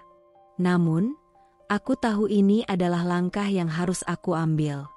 Suatu sore, aku bertemu dengan Fani, seorang teman lama Reza yang sudah aku kenal sejak sebelum kami menikah. Aku tahu Fani tahu banyak tentang apa yang terjadi, tapi dia selalu berpura-pura tidak tahu. Aku duduk di sebuah kafe kecil, menatap Fanny dengan tatapan yang serius, berharap dia bisa melihat bahwa aku tidak lagi seorang wanita yang takut. "Fanny, aku tahu kamu tahu semuanya," kataku pelan, namun tegas. "Aku butuh kamu untuk jujur. Aku butuh kamu untuk memberitahuku apa yang sebenarnya terjadi antara Reza dan wanita itu." Fanny terdiam sejenak, gelisah. Aku bisa melihat dia ingin menghindar, tapi aku sudah tidak bisa mundur lagi. Aku menatap matanya, memberikan pandangan yang penuh harapan. "Laras, aku gak tahu harus ngomong apa." Fanny akhirnya membuka mulut. "Tapi, iya, mereka sudah lama bersama. Bahkan sebelum kamu mulai curiga, aku sudah tahu. Semua orang tahu." Jantungku berdegup kencang. Setiap kata yang keluar dari mulut Fanny adalah konfirmasi atas apa yang sudah aku duga. Tapi di sisi lain, itu juga memberiku kekuatan untuk bertahan. Aku bukan lagi wanita yang hidup dalam bayang-bayang pengkhianatan. Aku sedang mengumpulkan senjata untuk mempertahankan diriku. Aku minta tolong. "Fanny, aku butuh bukti. Aku butuh sesuatu yang bisa aku gunakan jika nanti semuanya meledak," kataku dengan penuh harap. "Aku harus membuat keputusan besar. Aku tidak bisa terus hidup dalam kebohongan ini." Fanny mengangguk pelan, tampaknya merasa bersalah. Tetapi akhirnya dia memberikan beberapa foto yang diambil diam-diam dari acara yang pernah dihadiri Reza dan wanita itu. Foto-foto itu menunjukkan kedekatan mereka, tawa mereka yang terlihat begitu tulus. Sesuatu yang selama ini aku cari dan tidak bisa aku temukan dalam pernikahanku. Ketika aku kembali ke rumah malam itu, aku merasa seperti ada sesuatu yang telah bergeser. Aku tidak lagi merasa seperti korban. Aku merasa seperti seorang wanita yang sedang memperjuangkan dirinya, yang sedang berjuang untuk kebebasannya. Aku menatap ponselku, melihat semua bukti yang telah aku kumpulkan, dan untuk pertama kalinya dalam waktu yang lama, aku merasa tidak sendirian. Ada kekuatan yang ada padaku, kekuatan untuk memilih jalan hidupku sendiri. "Aku akan keluar dari ini," kataku dalam hati, tegas. "Aku tidak akan biarkan dia menghancurkanku lagi." Aku tahu, hari-hari berikutnya akan sangat berat. Tapi aku sudah siap. Aku sudah siap untuk menghadapi kenyataan dan mengambil langkah yang selama ini aku takuti. Aku akan melangkah maju, tanpa takut. Karena kini aku memiliki bukti, aku memiliki suara yang bisa didengar. Setelah hari-hari yang penuh dengan kebohongan dan pengkhianatan, aku tahu sudah waktunya untuk mengubah arah hidupku. Aku tidak bisa lagi terjebak dalam ketidakpastian ini. Aku harus memastikan bahwa aku mengambil langkah yang tepat untuk diriku sendiri dan anak-anak. Itulah mengapa, diam-diam, aku mulai mencari pengacara. Bukan sembarang pengacara, tapi seorang pengacara handal yang bisa membantuku mengatasi semua ini. Aku tahu bahwa jika aku ingin keluar dari pernikahan ini dengan adil, aku harus tahu hak-hakku. Aku harus tahu apa yang bisa aku dapatkan, apa yang bisa aku perjuangkan. Aku tidak bisa terus membiarkan diriku menjadi korban dalam cerita ini. Aku harus berjuang untuk diriku, untuk masa depanku, untuk anak-anak. Sore itu, aku mengatur pertemuan dengan pengacara yang sudah aku pilih. Seorang wanita yang profesional dan berpengalaman dalam menangani kasus perceraian dan hak asuh anak. Aku merasa gugup, tetapi di saat yang sama, ada rasa lega yang mengalir dalam diriku.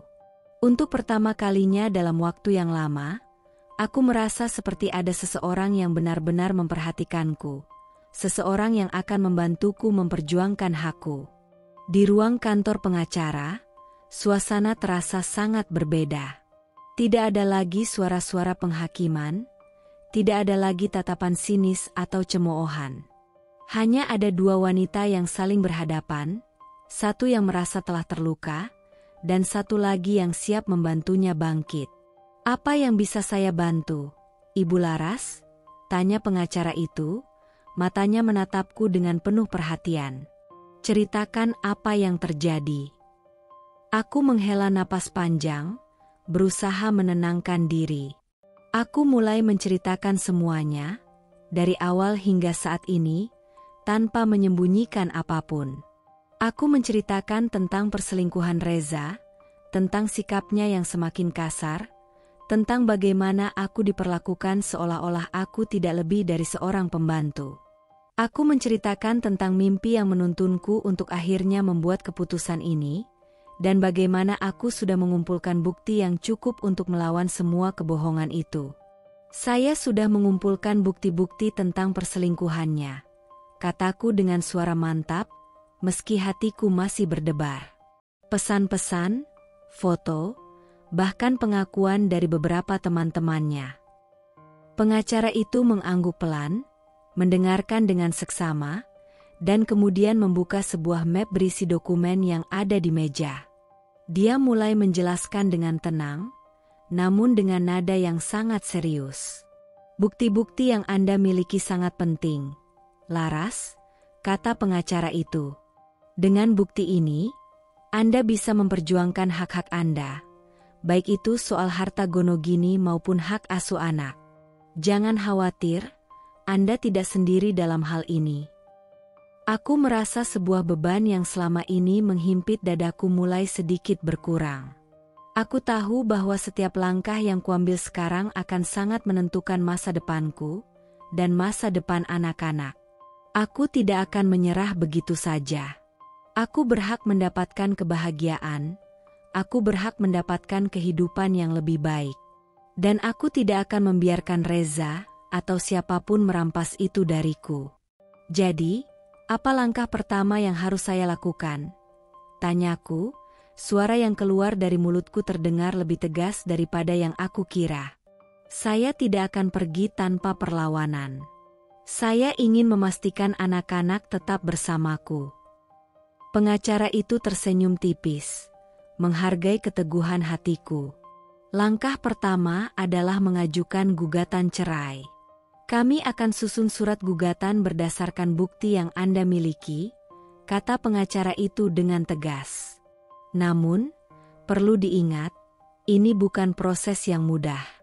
Reza mungkin akan mencoba melawan, jadi kita harus siap dengan segala kemungkinan. Aku mengangguk, merasa lebih siap dari sebelumnya. Aku tidak akan mundur. Aku tahu ini tidak akan mudah.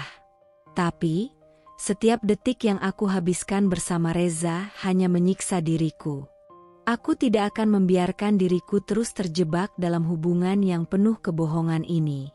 Saya siap, jawabku dengan penuh tekad. Saya siap melawan untuk anak-anak dan untuk diri saya sendiri. Pengacara itu menatapku dengan rasa hormat yang membuatku semakin yakin. Dia memberikan beberapa formulir dan dokumen untuk dipelajari, dan kami mulai membahas rincian lebih lanjut tentang apa yang perlu dilakukan. Saat keluar dari kantor pengacara itu, aku merasa lebih ringan. Untuk pertama kalinya, aku tidak merasa sendirian. Aku tahu, meskipun jalan yang akan kutempuh penuh dengan tantangan, aku tidak akan berjalan sendiri. Aku memiliki hak, aku memiliki bukti, dan yang terpenting, aku memiliki tekad untuk mengubah hidupku. Aku tidak akan lagi menjadi korban dalam cerita ini. Aku akan mengambil kendali. Dan aku akan berjuang untuk masa depanku, dan masa depan anak-anak yang kutinggalkan di belakang, yang berhak mendapatkan ibu yang kuat dan bahagia. Pagi itu, Reza terbangun seperti biasa, dengan suasana rumah yang sunyi. Aku tahu dia tidak mengharapkan apa-apa selain rutinitas yang telah kami jalani selama bertahun-tahun, sebuah rutinitas yang penuh kebohongan, ketidakjujuran, dan ketidakpedulian. Namun, pagi itu, segalanya akan berubah. Di meja makan, tergeletak sebuah amplop besar yang tertutup rapat, tebal dan resmi. Surat gugatan cerai. Aku tahu Reza pasti tidak akan menduga ini.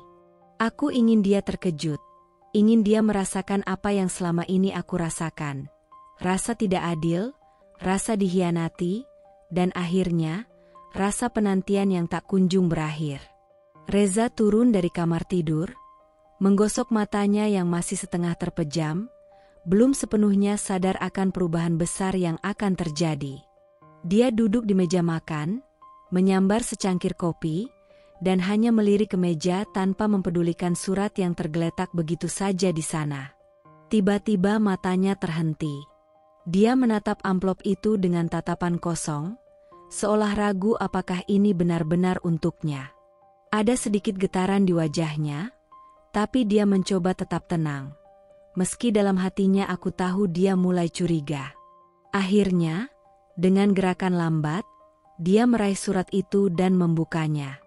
Saat kata, gugatan cerai, tertulis di atas kertas.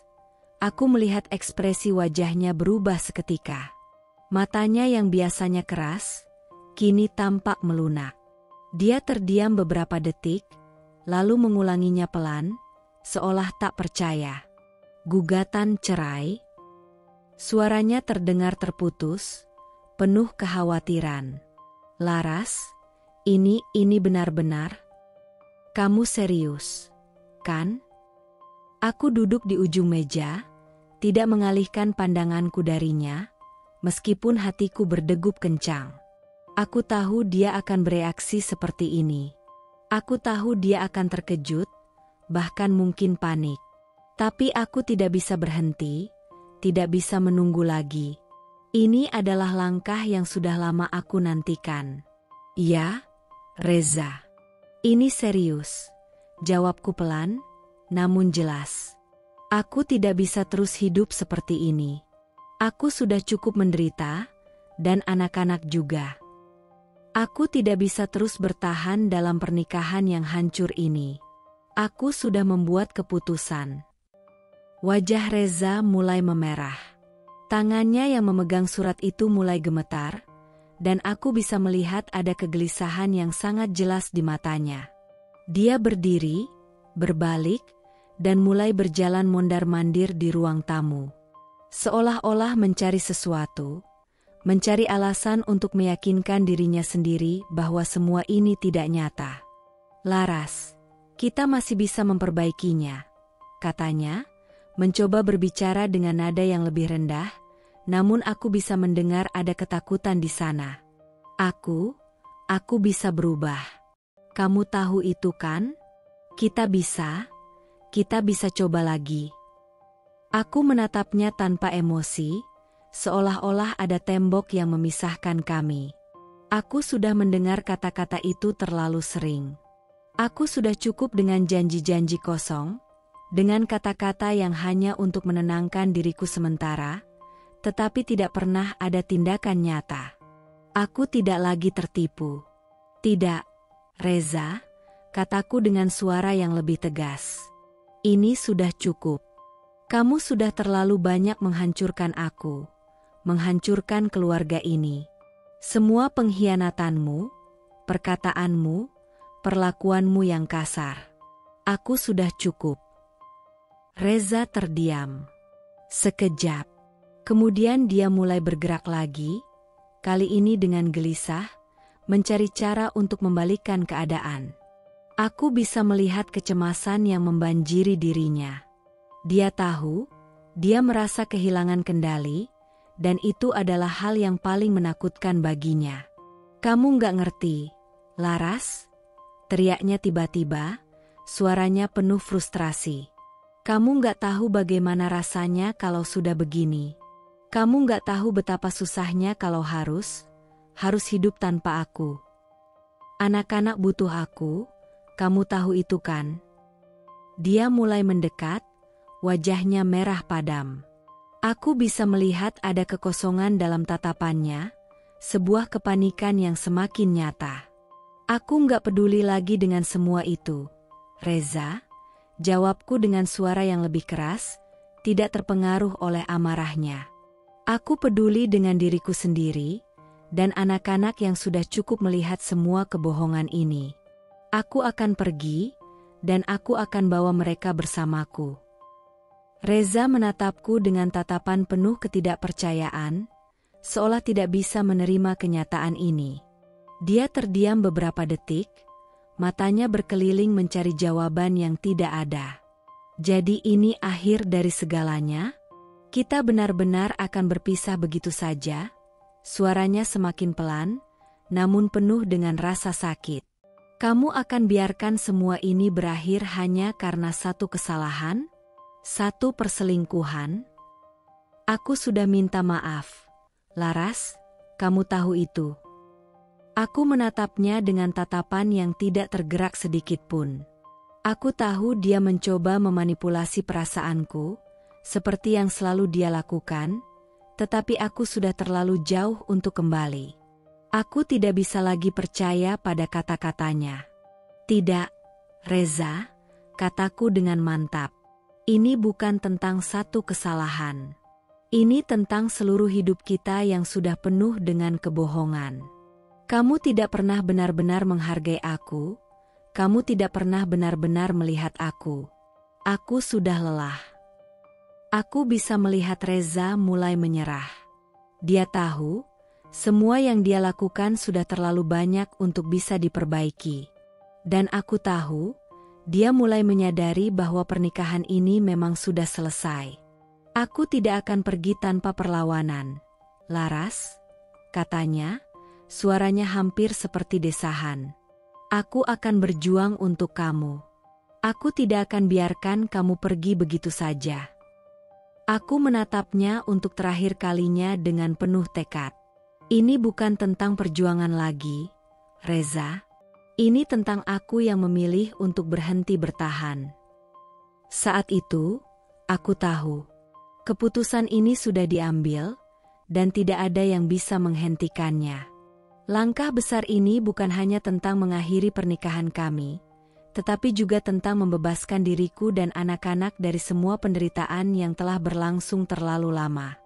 Setelah menggugat cerai dan membuat keputusan besar itu, aku tahu aku harus memastikan perlindungan bagi diriku dan anak-anak. Bukan hanya secara emosional, tetapi juga secara finansial. Aku tidak bisa lagi bergantung pada Reza, apalagi setelah semua yang dia lakukan. Aku sudah cukup menjadi korban dari ketidakadilan ini. Aku duduk dengan pengacara di kantornya, menghadap tumpukan dokumen yang kami persiapkan dengan hati-hati. Hari itu, kami merencanakan langkah-langkah berikutnya dengan sangat detail. Aku harus yakin bahwa meskipun pernikahan kami berakhir, masa depan anak-anak akan aman. Aku tidak akan membiarkan Reza merampas hak kami begitu saja. Laras, ini langkah yang penting, kata pengacara itu dengan suara yang tegas namun penuh perhatian. Kita akan membekukan beberapa rekening dan aset milik Reza. Kami harus pastikan bahwa dia tidak bisa dengan mudah mengalihkan dana atau aset yang seharusnya menjadi bagian dari kalian. Aku mengangguk, meskipun rasa cemas sempat menyelinap ke dalam hati. Namun, aku tahu ini adalah langkah yang harus diambil. Aku tidak bisa tinggal diam, membiarkan Reza membuat keputusan sepihak tentang masa depan kami. Bagaimana dengan tunjangan anak-anak? Tanyaku, suaraku bergetar sedikit karena memikirkan masa depan mereka. Aku tidak bisa membiarkan mereka kekurangan hanya karena keputusan Reza. Pengacara itu membuka map dan menunjukkan beberapa dokumen yang sudah siap. Tunjangan anak-anak akan diprioritaskan.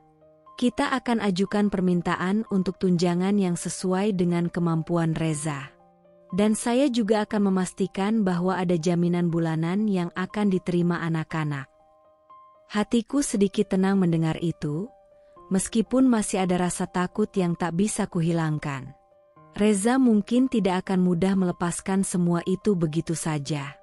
Tapi aku tahu satu hal, aku harus melindungi anak-anakku. Mereka tidak bersalah dalam semua ini, dan aku tidak akan biarkan apapun menghalangi mereka untuk mendapatkan kehidupan yang layak. Kami melanjutkan pembicaraan tentang rumah yang kami tempati. Rumah yang selama ini Reza anggap sebagai miliknya. Tapi aku tahu, Rumah itu juga merupakan bagian dari harta Gonogini, dan aku berhak mendapatkannya. Aku tidak akan membiarkan dia mengusir kami begitu saja. Kami juga memiliki hak atas tempat ini. Rumah ini harus menjadi bagian dari pembicaraan kita. Lanjut pengacara itu dengan tegas. Kita akan pastikan bahwa kamu tetap tinggal di sini bersama anak-anak, atau kita bisa cari solusi lain yang lebih adil. Aku menatap pengacara itu dengan penuh rasa terima kasih. Walaupun Reza selalu mencoba memperlakukanku seperti orang yang tak berharga, seperti orang yang tidak bisa berbuat apa-apa, aku tahu aku tidak sendiri dalam hal ini. Aku memiliki hak. Aku memiliki kekuatan. Dan lebih dari itu, aku memiliki keluarga yang akan selalu mendukungku. Aku tidak akan menyerah, kataku dengan tekad. Tidak dengan anak-anak, dan tidak dengan masa depan kami. Pengacara itu tersenyum tipis, lalu mengulurkan tangannya. Kita akan membuat semuanya jelas. Laras. Ini baru permulaan, dan saya yakin kamu bisa melewati semua ini dengan kuat. Aku menggenggam tangannya, meskipun hatiku masih dipenuhi banyak pertanyaan dan ketakutan tentang apa yang akan terjadi selanjutnya. Tapi satu hal yang pasti, aku tidak akan lagi menyerah. Tidak akan ada yang bisa menghentikanku dari memperjuangkan hak kami. Keesokan harinya, surat-surat resmi mulai diproses. Pengacara menghubungi bank untuk memastikan rekening Reza dibekukan sementara, dan langkah-langkah hukum lainnya mulai berjalan. Reza, tentu saja, tidak tinggal diam. Dia mulai berusaha menghubungiku, mengirim pesan yang penuh dengan ancaman kosong dan kata-kata yang penuh penyesalan, tetapi aku sudah memutuskan. Laras, jangan lakukan ini, tulisnya dalam pesan singkat. Kamu tidak tahu apa yang kamu lakukan. Kalau kamu mau cerai, kamu juga akan kehilangan banyak hal. Jangan bawa anak-anak ke dalam ini. Aku membaca pesan itu tanpa sedikit pun goyah. Dia ingin mengintimidasi, ingin membuatku ragu. Tapi aku sudah tidak takut lagi. Aku sudah cukup. Reza. Semua sudah selesai, jawabku singkat. Anak-anak dan aku akan baik-baik saja. Aku mengirim pesan itu dengan keyakinan yang tak tergoyahkan.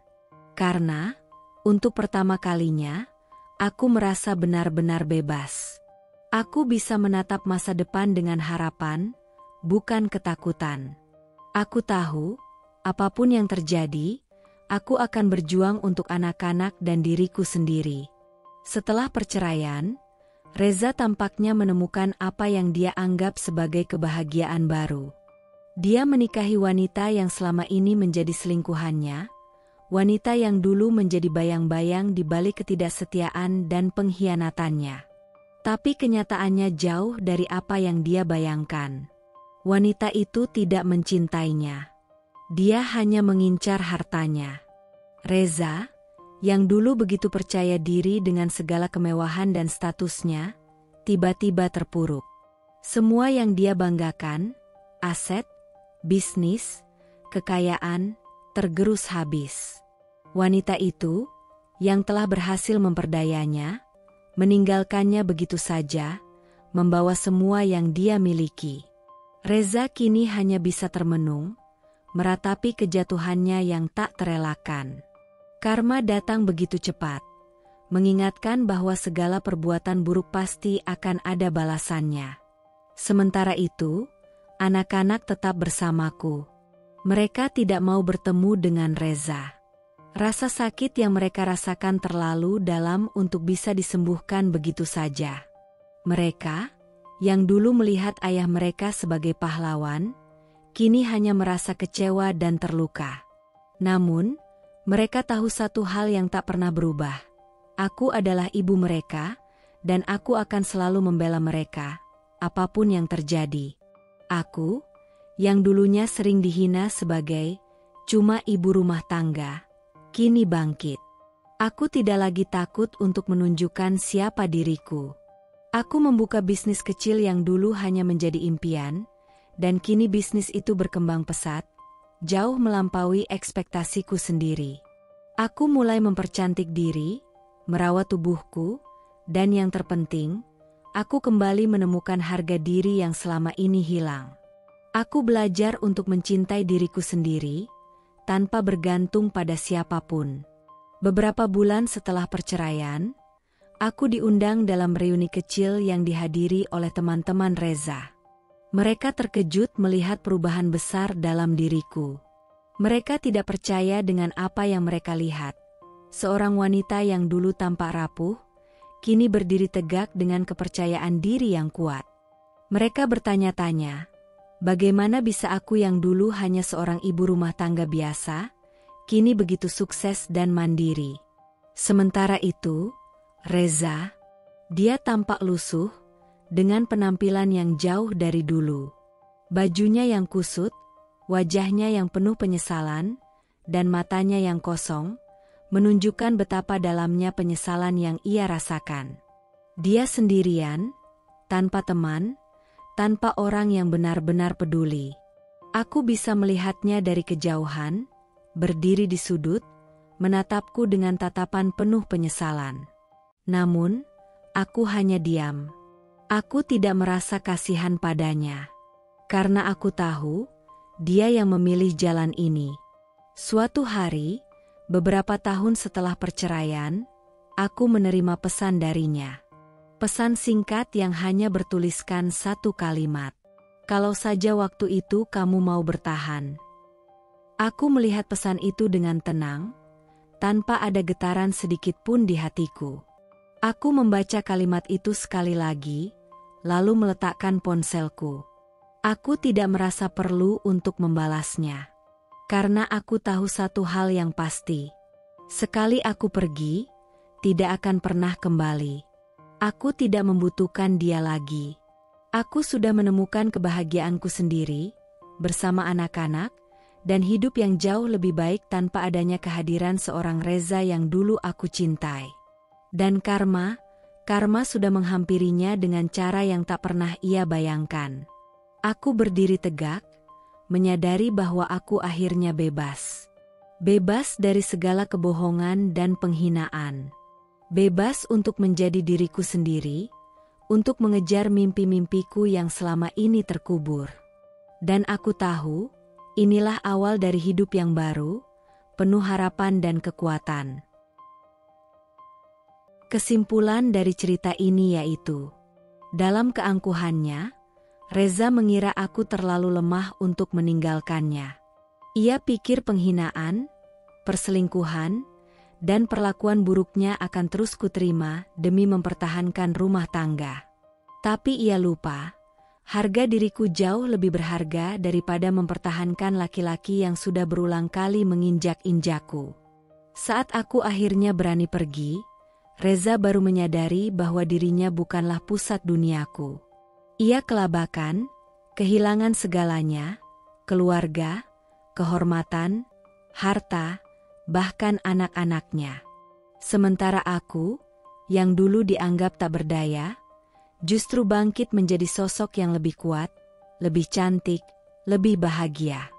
Reza mendapatkan balasan atas semua kejahatannya, kesepian dan penyesalan seumur hidup.